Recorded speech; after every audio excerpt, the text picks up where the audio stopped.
Hello दोस्तों, नमस्कार। मैं आपका दोस्त कवि शरद अजमेरा वकील। मैं अपने चैनल इनर फ्लेम में आपका स्वागत करता हूं। हमारा आज का विषय है अपने दुर्गुण कैसे निकालें। हर महान व्यक्ति भी कभी साधारण था, लेकिन उसने अपने दुर्गुणों को साध लिया, तभी वह महान बना। आपके अंदर अपार शक्ति है, बस जरूरत है उस शक्ति को पहचानने और उसे जागृत करने की। अपने दुर्गुण को बाहर निकालिए और देखिए कैसे आपका जीवन शुद्ध, सुंदर और सार्थक बन जाती है। आपका परिवर्तन केवल आपका नहीं होता, वो दुनिया को भी रोशनी देता है। तो चलिए आज से ही शुरुआत करें, खुद से ही, अपने भीतर से। मनुष्य जन्म से ही निर्दोष होता है। जब एक शिष्य जन्म लेता है तब उसमें न कोई द्वेष होता है, न ही ईर्ष्या, क्रोध, अहंकार या लालच। पर जैसे जैसे वह बड़ा होता जाता है, समाज, परिस्थिति और अनुभवों के आधार पर उसमें कुछ ऐसे गुण विकसित हो जाते हैं जो उसे कमज़ोर बनाते हैं। इन्हें हम दुर्गुण कहते हैं। ये दुर्गुण धीरे धीरे व्यक्ति के जीवन को भीतर से खोखला करने लगते हैं। पर क्या उन दुर्गुणों को मिटाया जा सकता है? बिल्कुल मिटाया जा सकता है। जरूरत हो तो केवल एक प्रबल इच्छा शक्ति की, आत्मनिरीक्षण और सतत प्रयास की। चलिए इसे समझने के लिए एक कहानी सुनाता हूँ। एक बार एक गांव में पंचायत लगी थी। वहीं थोड़ी दूर पर एक संत ने अपना बसेरा किया हुआ था। जब पंचायत किसी निर्णय पर नहीं पहुँच सकी तो किसी ने कहा, क्यों न हम महात्मा जी के पास चलकर अपनी समस्या को बताएं। अतः सभी उन संत जी के पास पहुँचे। अब संत ने गांव के लोगों को देखा तो पूछा कि कैसे आना हुआ। तो लोगों ने कहा, महात्मा जी, गांव भर में एक ही कुआं है और कुएं का पानी हम पी नहीं सकते हैं। बदबू आ रही है, मन भी नहीं होता पानी पीने को। संत ने पूछा, क्या हुआ है, पानी क्यों नहीं पी सकते हो? लोग बोले, 3 कुत्ते लड़ते लड़ते उसमें गिर गए थे, बाहर नहीं निकले, मर गए उसी में। अब जिसमें कुत्ते मर गए हैं उसका पानी हम कैसे पिए महात्मा जी? संत ने कहा, एक काम करो, उसमें गंगा जल डलवा दो। कुएं में गंगा जल भी 8-10 बाल्टी छोड़ दिया गया, फिर भी समस्या जस की तस रही। लोग फिर से संत के पास पहुंचे। अब संत ने कहा, भगवान की कथा कराओ। लोगों ने कहा, ठीक है। कथा हुई, फिर भी समस्या जस की तस रही। लोग फिर संत के पास पहुंचे। अब संत ने कहा, उसमें सुगंधित द्रव्य डलवाओ। नतीजा फिर वही रहा, ढाक के 3 पात। लोग फिर संत के पास पहुंचे। अब संत खुद चलकर कुएं के पास आए। लोगों ने कहा, महाराज, वही हालत है, हमने सब करके देख लिया, गंगा जल भी डलवाया, कथा भी करवाई, प्रसाद भी बांटा और उसमें सुगंधित पुष्प और बहुत सारी चीजें भी डाली। अब संत जी आश्चर्यचकित हुए कि अभी तक इनका मन कैसे नहीं बदला। तो संत जी ने पूछा कि तुमने और सब तो किया, पर वे जो 3 कुत्ते मरे पड़े थे कुएं के अंदर, उन्हें निकाला कि नहीं? लोग बोले, उनके लिए ना आपने कहा था, ना हमने निकाला, बाकी सब किया, वे तो वहीं के वहीं पड़े हैं। संत जी बोले, जब तक उन्हें नहीं निकालोगे इन उपायों का कोई प्रभाव नहीं होगा। ऐसी ही कथा हमारे जीवन की भी है। इस शरीर नामक गांव के अंतःकरण के कुएं में ये काम, क्रोध और लोभ के 3 कुत्ते लड़ते लड़ते गिर गए हैं। इन्हीं की सारी बदबू है। हम उपाय पूछते हैं तो लोग बताते हैं, तीर्थ यात्रा कर लो, थोड़ा दान कर लो, थोड़ा धर्म पूजा पाठ कर लो।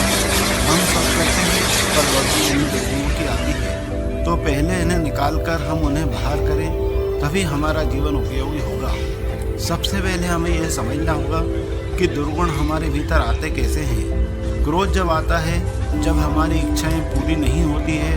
ईर्ष्या तब जन्म लेती है जब हम दूसरों की सफलता को अपने अपमान की तरह देखते हैं। अहंकार तब आता है जब हम स्वयं को दूसरों से श्रेष्ठ समझने लगते हैं। लालच तब आता है जब हमें लगता है कि हमारे पास जो है वह काफ़ी नहीं है।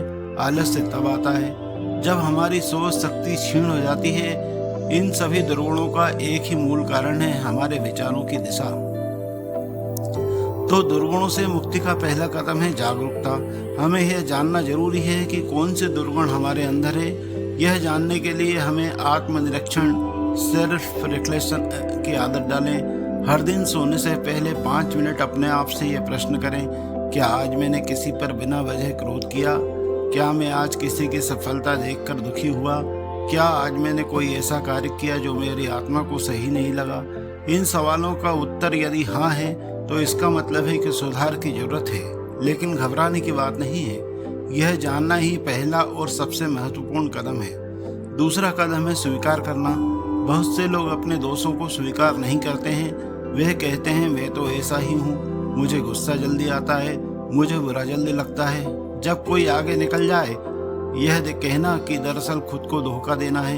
जब तक हम अपने अंदर की कमजोरियों को स्वीकार नहीं करते हैं, हम उन्हें बदल नहीं सकते हैं। स्वामी विवेकानंद ने कहा था, the greatest sin is to think yourself weak. जब आप यह मान लेते हैं कि आप अपने दुर्गुणों को मिटा सकते हैं, तभी आपके अंदर परिवर्तन की प्रक्रिया शुरू होती है। तीसरा कदम है अभ्यास और अनुशासन।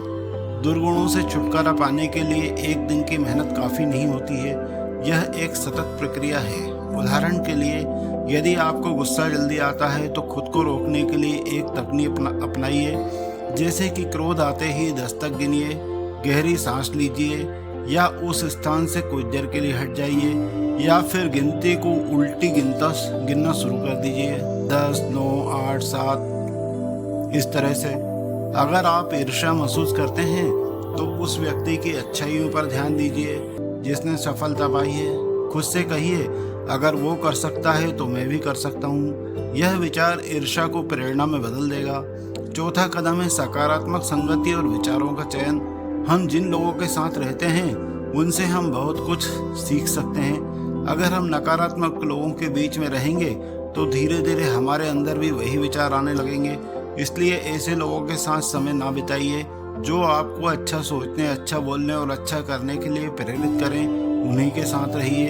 अच्छे विचारों वाली किताब पढ़िए, प्रेरणादायक वीडियो देखिए और ध्यान कीजिए आप दिन भर क्या सोचते हैं। पांचवा और सबसे शक्तिशाली कदम है सेवा और करुणा। जब हम दूसरों की सेवा करते हैं, उनके दुख में साथ देते हैं, तब हमारे अंदर करुणा जागती है। करुणा एक ऐसा गुण है जो सारे दुर्गुणों को नष्ट कर देता है। सेवा करने से अहंकार गलता है, ईर्ष्या मिटती है और मनुष्य के भीतर आत्मा का तेज जागृत होता है। आप देखेंगे कि जैसे ही आप सेवा में मन लगाते हैं, आपकी परेशानियां हल्की हो जाती है और आपका मन निर्मल होने लगता है। अब सबसे जरूरी प्रश्न यह है कि यह प्रक्रिया कितनी जल्दी परिणाम देगी। उत्तर है धीरे धीरे, लेकिन स्थायी रूप से। परिवर्तन कोई बटन दबाकर नहीं होता है, यह एक प्रक्रिया है। जैसे कोई बीज धीरे धीरे वृक्ष बनता है, लेकिन यदि आप लगातार प्रयास करते रहेंगे तो एक दिन ऐसा आएगा जब लोग आपसे प्रेरणा लेने लगेंगे। अपने आप से यह वादा कीजिए, मैं हर दिन स्वयं में सुधार करूंगा। मैं अपने भीतर के दोषों को स्वीकार करूंगा, लेकिन उन्हें मिटाने की कोशिश भी करूंगा। मैं क्रोध, ईर्ष्या, अहंकार और आलस्य को खुद पर हावी नहीं होने दूंगा। मैं सकारात्मक विचारों को चुनूंगा और नकारात्मकता से दूरी बनाऊंगा। मैं दूसरों की मदद करूंगा, सेवा करूंगा और अपने जीवन को एक उद्देश्य दूंगा। याद रखिए, हर महान व्यक्ति भी कभी साधारण था, लेकिन उसने अपने दुर्गुणों को साध लिया, तभी वह महान बना।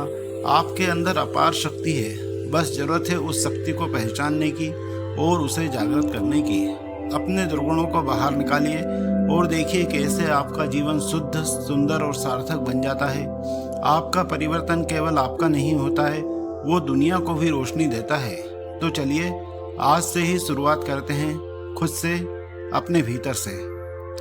तो दोस्तों, मैं समझता हूँ कि आपको यह वीडियो और कहानी अच्छी लगी होगी। कृपया आप मेरे वीडियो को लाइक करें, चैनल को सब्सक्राइब करें और एक छोटा सा प्यारा सा कमेंट करके बताएं कि ये कहानी और वीडियो आपको कैसा लगा और आगे आप किस विषय पे आप में क्या नकारात्मकता है और क्या दुर्गुण है और किस तरह का वीडियो चाहते हैं बताइए, मैं उसी विषय पर बनाऊंगा। नमस्कार। अंधेरे को कोसने से बेहतर है एक दीपक जलाइए।